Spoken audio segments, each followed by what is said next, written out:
Hi friends, welcome நிலை 360. இந்த வீடியோவில் நம்ம என்ன பார்க்க போகிறோம் அப்படின்னா, வீட்டிலேருந்து நான் ஸ்டிச் பண்ணுறேங்க. நிறைய ப்ளவுஸ் தைக்கணும்னு எனக்கு ஆசை இருக்குது, நிறைய சம்பாதிக்கணும்னு ஆசை இருக்குது. ஆனால் ஏதோ ஒரு சூழ்நிலைனால என்னால் தைக்க முடியல, அது என்னன்னு என்னால் கண்டுபிடிக்கவும் முடியல அப்படின்னு சொல்கிறவங்க கண்டிப்பாக அந்த வீடியோவை ஸ்கிப் பண்ணாமல் முழுசாக பாருங்கள். இதில் சொல்கிற விஷயங்கள்லாம் நீங்கள் ஃபாலோ பண்ணீங்க அப்படின்னா கண்டிப்பாக உங்களால் டெய்லி உள்ள ப்ளவுஸை டெய்லி முடிக்க முடியும். அதே மாதிரி நம்ம சேனலில் நிறைய வீடியோ வந்து போட்டுட்டு இருந்தோம் முன்னாடி. இப்போ வந்து ரெகுலராக வீடியோ வர்றதில்ல. இனிமேல் வந்து ரெகுலராக வீடியோ வரும். உடம்பு கொஞ்சம் சரியில்லை, அதனால தான் வீடியோ போட முடியல. இனிமேல் வந்து ரெகுலராக நான் வீடியோ போடுறேன். அதே மாதிரி நீங்கள் டெய்லராக இருக்கீங்க, 30 வயசு எனக்கு தாண்டிட்டுக்கா, நான் வந்து தைக்கிறேன், ஆனால் முன்ன மாதிரி என்னால் தைக்க முடியல அப்படின்னு சொல்கிறவங்க ஒரு சில விஷயங்களை வந்து கண்டிப்பாக ஃபாலோ பண்ணுங்க. அதெல்லாம் வந்து இந்த உடம்பு சரியில்லாமல் இருக்கும்போது தான் நான் நிறைய விஷயம் வந்து தெரிஞ்சுக்கிட்டேன். இதெல்லாம் நம்ம கவனிக்காமல் விட்டுருக்கோம் அப்படிங்கிறது. அதையுமே இந்த வீடியோவில் தெளிவாக சொல்லியிருக்கேன். உங்களுக்கு கண்டிப்பாக யூஸ்ஃபுல்லாக இருக்கும். நீங்கள் இந்த சேனலை இப்போ தான் ஃபஸ்ட் டைம் பார்க்குறீங்க அப்படின்னா சப்ஸ்கிரைப் பண்ணிட்டு பாருங்கள். இந்த சேனலில் வர எல்லா வீடியோ உங்களுக்கு ரொம்ப யூஸ்ஃபுல்லாக இருக்கும். வாங்க வீடியோக்குள்ளே போகலாம். நீங்கள் இன்னும் மிஷினில் உட்காந்து தைக்க ஆரம்பிக்கல அப்படின்னா தச்சுக்கிட்டே வீடியோ பாருங்கள். அப்போ உங்களுக்குமே ப்ளவுஸ் தைச்ச மாதிரி இருக்கும். ஃபர்ஸ்ட்டு வந்து ஒரு டெய்லரா இருக்கேன், வீட்லேருந்து ஸ்டிச் பண்றேன் அப்படிங்கிறவங்களுக்கு 2 விஷயத்தினால மட்டும் தான் உங்களால தைக்க முடியாம போகும். ஒண்ணு வந்து உங்களோட சோம்பேறித்தனம். சோம்பேறித்தனம்னு சொல்றது என்ன அப்படின்னா, அதுக்காக வீட்ல நான் ஒரு வேலையுமே பார்க்கலையாக்கா அப்படின்னு யோசிக்க வேண்டாம். வீட்ல இருக்க எல்லா வேலையுமே நீங்க பார்க்குறீங்க. வீட்ல நல்லா எல்லா வேலையும் பார்த்துட்டு, உங்களுக்கு அந்த டயர்ட்ல நீங்க வந்து நான் உட்காந்துர்றேன்க்கா, என்னால தைக்க முடியல. ஆனா உங்க வீடியோ பார்க்கும்போது எனக்கு தோணும், நானும் டெய்லி இந்த மாரி நெறைய தைக்கணும் அப்படின்லாம் தோணும்க்கா. ஆனா கொஞ்ச நேரத்துல எனக்கு டயர்ட் ஆயிருது, அதனால நான் தைக்க மாட்டேக்கேன் அப்படின்னு சொல்றவங்க, ஃபர்ஸ்ட்டு ஒரு விஷயம் தெளிவா புரிஞ்சுக்கோங்க. நம்ம வந்து ஸ்மார்ட்டா வேலை பார்க்கறதுக்கு கத்துக்கணும். நெறைய பேர் என்னன்னா, காலையிலேருந்து அதாவது காலைல ஒரு 6 மணிக்கு எந்திரிக்கிறீங்க அப்படின்னா, ஒரு 11 மணி வரைக்கும் உட்காந்து வேலை பார்ப்பீங்க. நீங்க என்ன வேலை பார்க்க போறீங்க அப்படிங்கிறத முன்னாடியே வந்து ப்ரிப்பேர் பண்ணுங்க. எதுக்கு சொல்றேன் அப்படின்னா, ஒரு வேலைய நான் இந்த டைம்க்குள்ள முடிக்கணும் அப்படின்னு ஒரு செட் பண்ணி வச்சேன்னா, அந்த வேலைய நான் முடிச்சுருவேன். அதே மாரி அந்த டைம்ல உட்காந்து நான் என்ன சமைக்கணும்னு யோசிக்காம, முன்னாடியே வந்து நான் நாளைக்கு தான் ப்ரிப்பேர் பண்ண போறேன், இந்த வேலை தான் நாளைக்கு பண்ண போறேன் அப்படிங்கிறத தெளிவா வந்து எழுதி வைங்க. எப்பவுமே வந்து ஒரு வேலைய நம்ம பிரிச்சு பண்ணோம் அப்படின்னா, நம்மளால பண்ண முடியும். அதே மாரி வேலைய வந்து சேர்த்து வைக்காதீங்க. ஒரு சில வீட்ல என்னன்னா, நான் 2 நாளுக்கு ஒருக்க தான்க்கா துணி துவைப்பேன். 2 நாளுக்கு ஒருக்க தான் வந்து அ சில வேலையெல்லாம் பார்ப்பேன் அப்படின்னு நீங்க ஒதுக்காம, டெய்லி உள்ள வேலைய டெய்லி முடிங்க. வீட்ல வேலை வந்து கம்மியா இருக்கிற மாரி இருக்கும். அதே மாரி ஒரு சில பேர் வீட்ல வந்து, "அக்கா குழந்தைங்க இருக்காங்க, அதனால என்னால தைக்க முடியல" அப்படின்னு சொல்றத நான் அக்செப்ட் பண்ணிக்கிறேன். ஏன்னா குழந்தைங்க தூங்கும்போது தான் நம்மளால தைக்க முடியும். இன்னொன்னு, ஒரு சில பேர் என்ன யோசிக்கிறீங்க அப்படின்னா, "ஃபோன் பார்க்கறதுனால எனக்கு தெரியுதுக்கா, நான் ஃபோன் பார்க்கறதுனால தான் என்னோட டைம்லாம் வேஸ்ட் ஆகுதுன்னு. ஆனாலும் என்னால வந்து கண்ட்ரோல் பண்ணி இருக்க முடியல. ஏதாவது ஒரு கால் வரும், அந்த கால் பேசிட்டு இருப்பேன். அப்புறம் நெட் ஆன் பண்ணுவேன். நான் ஏதாவது பார்ப்பேன். அடுத்த வீடியோ அப்படின்னு சொல்லியே என் டைம் எல்லாம் போயிருது. அப்படின்னு சொல்றவங்க, ஒரு விஷயம் வந்து தெளிவா புரிஞ்சுக்கோங்க. உங்களுக்கு ஃபோன் பார்க்குற டைம் வந்து உங்களுக்குன்னு ஒரு தனி டைம வந்து வச்சுக்கோங்க. அந்த டைம்ல ஃபோன் பாருங்க. ஒரு தப்பும் கிடையாது. ஃபோன் பார்க்கக்கூடாது அப்படிங்கிறதும் கிடையாது. இல்லக்கா நான் ஹெட்ஃபோன்ல போட்டுட்டு உங்க வீடியோவோ, இல்ல வேற யார் வீடியோவோ பார்த்துட்டே நான் தைக்கிறேன் அப்படின்னா, ஓகே. ஆனா ஃபோன் பார்த்துட்டே இருந்துட்டு நான் வந்து தைக்கிறதையே விட்டுட்டேன் அப்படிங்கிறதெல்லாம் வந்து உண்மையாவே வந்து நீங்க தான் உங்கள ஏமாத்திக்கிறீங்க. ஏன்னா அந்த வீடியோ பார்க்கறதுனால உங்களுக்கு ஏதாவது கத்துக்கிட்டு நீங்க அடுத்து ஏதாவது ஒரு வேலை பார்க்கணும் அப்படிங்கிறத யோசிங்க. ஒரு சில பேருக்கு பின்னாடியே வந்து, "நீ தையி, உனக்கு டைம் இல்ல. இன்னைக்கு இந்த ப்ளவுஸ் குடுக்கணும்." அப்படின்னு ஒரு ஆள் சொல்லிக்கிட்டே இருக்கணும் அப்படிங்கிற மாரி யோசிப்பீங்க. அப்படி யோசிச்சுட்டே இருந்தீங்கன்னா, கண்டிப்பா இந்த தொழில்ல உங்களால வந்து சக்சஸ்ஃபுல்லா கொண்டு போக முடியாது. ஏன்னா, இந்த தொழில்ல ஒரு நாளைக்கே நெறைய பேர் வந்து தையல் கத்துக்கிட்டு டெய்லரா வந்து வீட்ல இருந்து சம்பாதிக்கணும் அப்படிங்கிற மாரி யோசிக்கிறாங்க. அப்படி ஒரு போட்டி போட்டு தைக்கிற இடத்துல இருந்துகிட்டு, நம்ம வந்து நம்ம டயத்தெல்லாம் வேஸ்ட் பண்ணி, நமக்கு ரெகுலரா வர்ற கஸ்டமர்லாம் வந்து நம்மளே வந்து தைச்சு குடுக்காம இருந்து, அவங்க கிட்ட கெட்ட பேர் வாங்கி, அவங்க வேற யார்கிட்டயா போய் தைக்க ஆரம்பிச்சு, இப்படிலாம் பண்ணீங்க அப்படின்னா, கண்டிப்பா உங்க தொழில்ல நீங்க மேல வர முடியாது. மொபைல் பார்க்கறதுக்குன்னு ஒரு டைம் வச்சுக்கோங்க. அந்த டைம் பாருங்க. இல்ல நான் மொபைல ஹெட்ஃபோன்ல போட்டு நான் கேட்டுக்கிடுவேன்க்கா அப்படின்னாலும் ஓகே. அதுக்கப்புறம் முக்கியமான விஷயம் என்ன அப்படின்னா, நெறைய பேர் வந்து என்ன சொல்றீங்க அப்படின்னா, "அக்கா உங்களுக்கு வந்து இது ரெகுலரா பண்றதுனால உங்களுக்கு பழகிருச்சு. எங்களுக்கு வந்து அத ரெகுலரா பண்ண முடியல. நீங்க எந்தெந்த விஷயம்லாம் வந்து அத டார்கெட் பண்றீங்க?" அப்படிங்கிற மாரி யோசிக்கிறீங்க. ஃபர்ஸ்ட்டு ஒரு விஷயம் தெரிஞ்சுக்கோங்க. நீங்க எந்த விஷயமே ஸ்டார்ட் பண்ணும்போது கொஞ்சம் கஷ்டமா தான் இருக்கும். அப்ப என்ன பண்ணணும் அப்டின்னா, இப்ப வந்து நீங்க ரெகுலரா ஒரு ப்ளவுஸ் தாங்க நான் டெய்லி தைப்பேன் அப்டிங்கிறவங்க ஒரு 2 ப்ளவுஸ் எடுத்துக்கோங்க. அத எவ்வளோ நேரம் தைப்பீங்க அப்டிங்கிறது உங்களுக்கு தெரியும். இப்போ 1 ஹவர் தைக்கிறீங்க அப்டின்னா ஒரு ப்ளவுஸ 2 மணி நேரம் சூஸ் பண்ணிக்கோங்க. நைட்டே வந்து முடிஞ்ச அளவு கட் பண்ணி வச்சுருங்க. இல்ல காலையில எந்திரிச்ச உடனே 2 ப்ளவுஸையும் கட் பண்ணி வச்சுருங்க. வச்சுட்டு அந்த 2 ப்ளவுஸ 2 மணி நேரம் கிடைச்சா போதும் தச்சிரலாம். அப்போ காலையில 1 மணி நேரம், மதியத்துக்கு மேல 1 மணி நேரம். அப்ப 2 ஹவர்ல அந்த ப்ளவுஸ முடிச்சிரலாம்.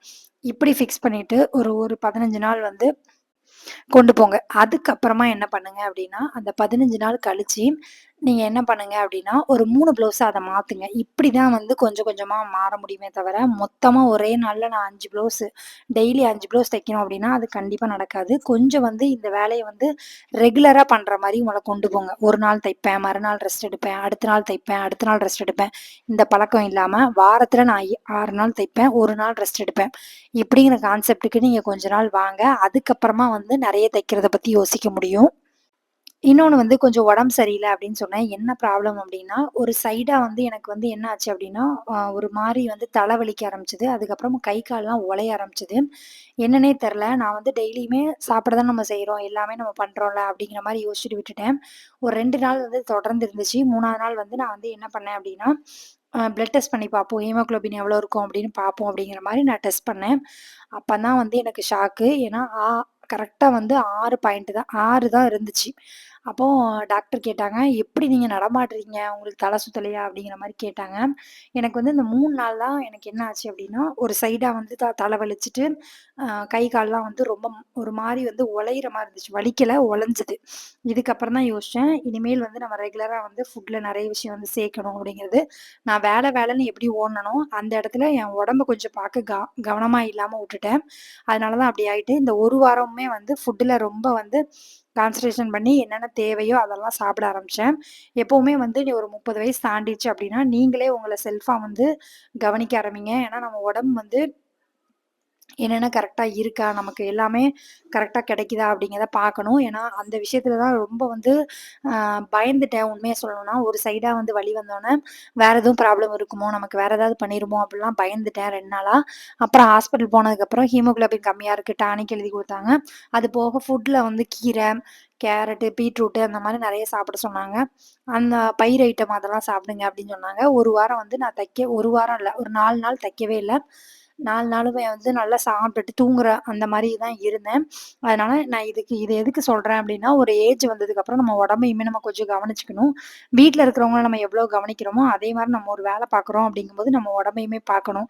இத்தனைக்கும் வந்து நான் சாப்பிடாம இருக்கிற ஆள்லாம் கிடையாது. 3 நேரம் கரெக்ட்டா சாப்பிடுவேன். ஆனா ஏதோ ஒரு இடத்துல வந்து நான் தப்பு பண்ணியிருக்கேன். கொஞ்சம் தண்ணியுமே குடிக்காம இருந்திருக்கேன் அப்டிங்கிறதுமே எனக்கு தெரிஞ்சது. அதனால ரெகுலரா வந்து தண்ணி குடிக்கணும் அப்டிங்கிறதுமே நான் வந்து எடுத்துக்கிட்டேன். நீங்களுமே வந்து டெய்லரா இருக்கேன், வீட்ல இருந்து ஸ்டிச் பண்றேன் அப்படிங்கிறதுக்காக உங்க உடம்பையுமே நல்லா பார்த்துக்கோங்க. ஏன்னா வந்ததுக்கு அப்புறம் வந்து அதுக்கு மெடிசின் சாப்பிடுறத விட வர்றதுக்கு முன்னாடியே நம்ம வந்து நம்ம உடம்பு பார்த்துக்கிட்டோம் அப்படின்னா, நமக்குமே கொஞ்சம் வந்து நல்லா இருக்கும். ஏன்னா அந்த 4 நாள் வந்து தைக்கல. எனக்கு அமௌண்ட் எதுவுமே கிடையாது. அந்த 4 நாள் வந்து எந்த வேலையுமே நான் பார்க்கல. நீங்களுமே வந்து அப்பப்போ உங்க உடம்ப வந்து செக் பண்ணிக்கோங்க. உங்களுக்கு ரொம்ப தலைவலி வருது, இல்ல ஏதோ ஒரு சிம்ப்டம்ஸ் வருது அப்படின்னா, அது என்னன்னு உடனேவே செக் பண்ணுங்க. இந்த ரீசனுக்காக தான் 4 நாளா வீடியோ போடல. இனிமேல் வந்து ரெகுலரா வீடியோ போடுறேன். கண்டிப்பா வந்து சப்ஸ்கிரைப் பண்ணுங்க. நெறைய பேர் வந்து வீடியோ பார்க்குறீங்க அப்டின்னா, ஹைப் பண்ணுங்க. ஏன்னா நம்ம சேனல் வந்து இப்போ வந்து கம்மியா வியூஸ் போயிட்டுருக்கு. அதனால நீங்களுமே கொஞ்சம் சப்போர்ட் பண்ணுங்க. இன்னொன்னு என்ன அப்டின்னா, இப்போ வந்து நம்ம வீட்ல இருந்து ஸ்டிச் பண்றதுனால ஒரு சில பேருக்கு என்னன்னா, "அக்கா நான் வந்து தச்சுலாம் குடுக்குறேன்க்கா." சில பேர் அமௌண்ட்டே குடுக்க மாட்டேக்காங்க. எனக்கு வந்து அத வந்து அமௌண்ட் குடுக்கல அப்டின்னாலே எனக்கு தைக்கவே ஓட மாட்டேக்கு. என்ன நெனைக்கிறேன்னா, எப்டிதான் தச்சு குடுத்தாலும் அவங்க 1 மாசம், 1 வாரம் இப்டிதான் தள்ளி குடுக்குறாங்க. எதுக்கு போட்டு தச்சுட்டு அப்டிங்கிறது தோணுது அப்டின்னா, நீங்க கரெக்ட்டான ஆள சூஸ் பண்ணல அப்டிங்கிறது தான் அர்த்தம். ஏன்னா 10 கஸ்டமர் நம்மகிட்ட வராங்க அப்டின்னா, 10 பேரும் ஒரே மாரி இருக்க மாட்டாங்க. ஒரு சில கஸ்டமர் வந்து அமௌண்ட் குடுத்துட்டு போறவங்க இருப்பாங்க. ஒரு சில பேர் ப்ளவுஸ வாங்கும்போது அமௌண்ட் குடுப்பாங்க. ஒரு சில பேர் மட்டும் தான் ஆ லேட்டா குடுக்குறது. அப்படி இருக்கிறவங்கட்டயுமே நீங்க வந்து என்ன சொல்லுங்க அப்டின்னா, உங்களுக்கும் ஒரு தேவ இருக்கு. எனக்குமே ஒரு தேவ இருக்குக்கா. அப்படிங்கிறத வந்து சொல்லுங்க. இன்னும் ஒரு சில பேர்லாம் என்னன்னா, ப்ளவுஸ வந்து நம்ம கேட்குறோம். அதாவது இந்த அனுபவம் இருக்கா? அப்படிங்கிறத கண்டிப்பா சொல்லுங்க. ப்ளவுஸ் வந்து போட்டுலாம் பார்த்துருப்பாங்க. நல்லா இருந்திருக்கும். வெளிலலாம் போட்டு விருப்பாங்க. ஆனா, நம்ம அமௌண்ட்டுன்னு கேட்கும்போது மட்டும், அதுல ஒரு மிஸ்டேக் கண்டுபிடிச்சு சொல்லுவாங்க. அந்த மாரி கஸ்டமர் உங்களுக்கு இருக்காங்களா? அப்படிங்கிறதையும் கண்டிப்பா கீழ கமெண்ட் பண்ணுங்க. உண்மையாவே அந்த ப்ளவுஸ்ல உங்களுக்கு உங்ககிட்ட எந்த மிஸ்டேக்குமே இருக்காது. அவங்க அந்த அமௌண்ட் கேட்கறதுனால ஏதோ சொல்லணுமேக்காக சொல்லுவாங்க. அத பத்தி நீங்க ஃபீல் பண்ணாதீங்க.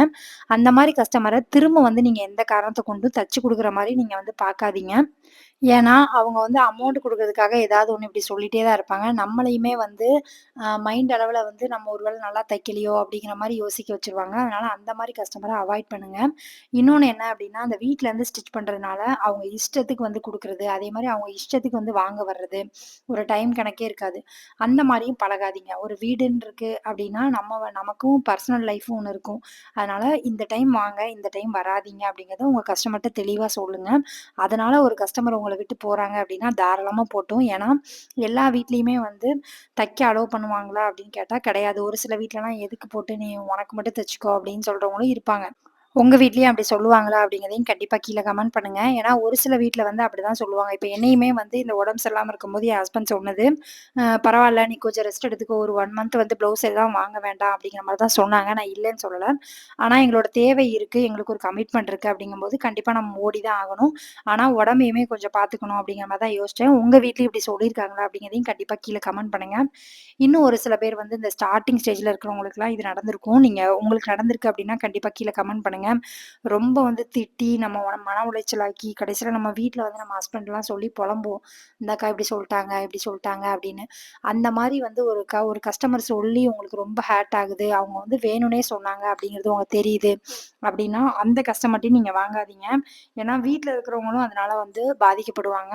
ஏன்னா, நம்மள திட்டும்போது நம்ம அம்மாவா இருக்கட்டும், இல்ல நம்ம ஹஸ்பண்டா இருக்கட்டும் என்ன சொல்லுவாங்கன்னா, "எப்படி அவங்க திட்டலாம்?" அப்படின்னு தான் கேட்பாங்க. அதனால நீங்க வந்து சில விஷயத்த வந்து கஸ்டமர் உங்க தொழில் அப்படிங்கிற விஷயத்த ஒரு சில விஷயம் சொல்லுங்க. ஒரு சில விஷயம் வந்து வீட்ல எதுவும் பகிராதீங்க. ஏன்னா, அந்த கஸ்டமரே வந்து ஒரு 2 நாள் கழிச்சு, "அக்கா நல்லா இருந்துச்சு" அப்படின்னு சொல்றதுக்கும் வாய்ப்பு இருக்கு. அதனால நீங்க அந்த மாரி ஒரு கஸ்டமர் இருக்காங்க. ஒரு சிலர வந்து என்னால திருப்திப்படுத்தவே முடியல அப்படின்னா, அந்த கஸ்டமர்லாம் விட்டுருங்க. உங்களுக்கு நல்லதா வருது. ஒரு 10 ப்ளவுஸ் ஒரு மாசம் வந்தாலும் போதும். நல்ல கஸ்டமரா இருக்காங்களா? அப்படி இருந்தாலே போதும். நீங்க உங்க தொழில வந்து இம்ப்ரூவ் பண்ண முடியும். இந்த தொழில பொறுத்தவரைக்கும் எல்லா நாளும் நமக்கு ஒரே மாரி இருக்குமா அப்படின்னு கேட்டா கண்டிப்பா கிடையாது. ஒவ்வொரு நாளும் வந்து ஒவ்வொரு எக்ஸ்பீரியன்ஸ் கிடைக்கும். அதுவும் இந்த ஸ்டார்ட்டிங் ஸ்டேஜ்லலாம் வந்து ஒவ்வொருத்தரும் ப்ளவுஸ வாங்கிட்டு வீட்ல போய் போட்டு பார்த்து ஃபோன் பண்ணி அந்த ஃபோன அட்டெண்ட் பண்ணி நல்லாருக்குன்னு சொல்ற வரைக்கும்லாம் பயம் இருக்க தான் செய்யும். இன்னுமே வந்து எனக்கு நெறைய கஸ்டமர்ட்ட அந்த மாரி ஒரு சில பேர்ட்ட உண்டு.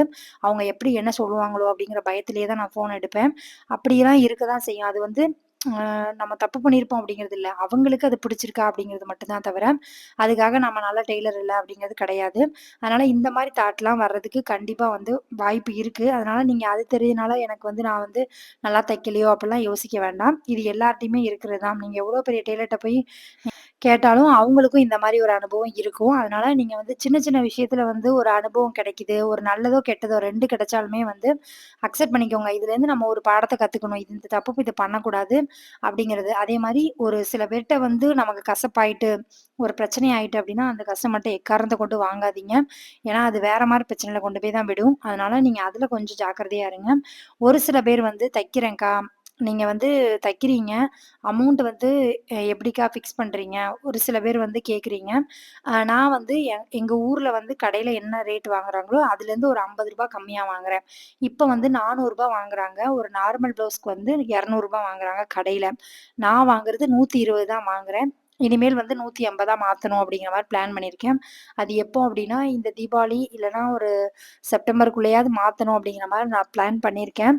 நீங்க உங்க ஊர்ல அமௌண்ட் எவ்வளோ வாங்குறாங்க? நீங்க வந்து எவ்வளோ அமௌண்ட் வாங்குறீங்க? அப்படிங்கிறதையும் கண்டிப்பா கீழ கமெண்ட் பண்ணுங்க. நானுமே தெரிஞ்சுக்கிறேன். நான் இருக்கிறது சிட்டி அதனால அந்த அமௌண்ட் வாங்குறாங்க. நீங்க ஒரு வேள கிராமத்துல இருந்தா கம்மியா தான் அமௌண்ட் வாங்குவீங்க. அதையுமே கண்டிப்பா மென்ஷன் பண்ணுங்க. அதையுமே நான் வந்து உங்களுக்கு சொல்றேன். அதே மாரி நெறைய பேர் வந்து இந்த மா டிசைன்லாம் வைக்கிறீங்கக்கா, அதுல எப்படி அமௌண்ட் வந்து ரேட் ஃபிக்ஸ் பண்ணுவீங்க? அப்படிங்கிற மாரிலாம் கேட்குறீங்க. அந்த டிசைன் வைக்கிறதுக்கு என்ன ரேட் வருதோ, அதாவது எவ்வளோ டைம் எடுக்குதோ அத பொறுத்து தான் நானு வாங்குவேன். மேக்ஸிமம் வந்து ஸ்டார்ட்டிங் ஸ்டேஜ் வந்து ரூ. 50லேருந்து ஸ்டார்ட் பண்ணுவேன். அதாவது நான் தையக்கூலி போக அந்த டிசைனுக்குன்னு ரூ. 50 ஸ்டார்ட் பண்ணி ஒரு ரூ. 100 ரூ. 150 எக்ஸ்ட்ரா வாங்குவேன். அத முதல்லயே நான் சொல்லிருவேன். எப்பவுமே ஒரு டிசைன் கேட்குறாங்க அப்படின்னா, அதோட ரேட் என்ன அப்படிங்கிறத மென்ஷன் பண்ணி சொல்லிருங்க. இந்த ப்ளவுஸ்க்கு நாம ரூ. 450 வாங்குவேன் அப்படின்னா, ரூ. 450ன்னு சொல்லிருங்க. ஏன்னா வாங்கிட்டு நான் தச்சதுக்கப்புறம் இவ்ளோ ரேட்டா?